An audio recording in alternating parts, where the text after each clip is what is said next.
college experience be like in a COVID world? 25 Investigates found it will vary widely from state to state and school to school. Investigative reporter Ted Daniel introduces you to a group of local students preparing to start soon. As COVID-19 surges in several parts of the country, many colleges are revising their fall plans, and decisions are still being made about classes, housing, athletics, and even dining. 25 Investigates wanted to know what it all means for local students leaving the safety at home. We brought a group together to share their expectations.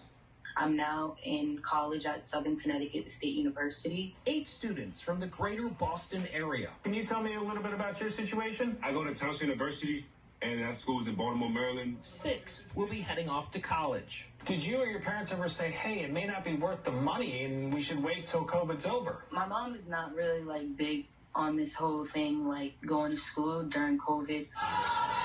But she also understood, when I came home from school, I was kind of wanting to go back and eager to go back because it was my freshman year and I didn't get to finish it. Not everybody has a home that's conducive to learning, and I think that it's really, really good that campuses are opening back up with the safety precautions that they have, because I personally am a much better learner when I'm in class. A recent study found enrollment could be down by as much as 20% because of the pandemic.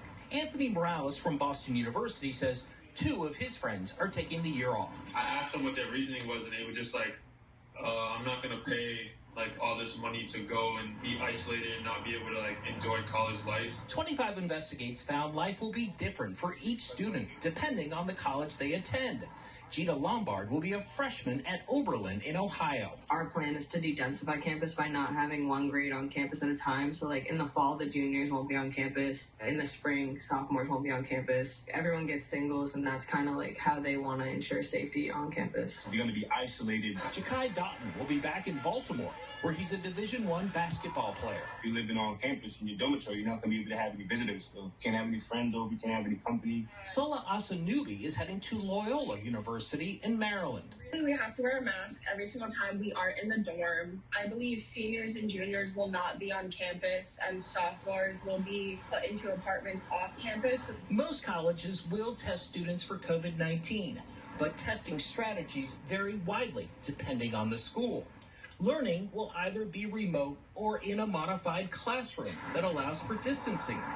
Abby Van Gelderen is a Boston-based college admissions expert with CollegeWise. We've had a few colleges, big-name colleges, announce that they're going fully online for the fall, including Harvard University. I think the truth is that college, as we know it, is going to look a lot different this year, and maybe even next year. Many colleges are staggering arrival dates to limit the number of students showing up on campus at the same time. Students living in dorms may be required to quarantine when they first arrive.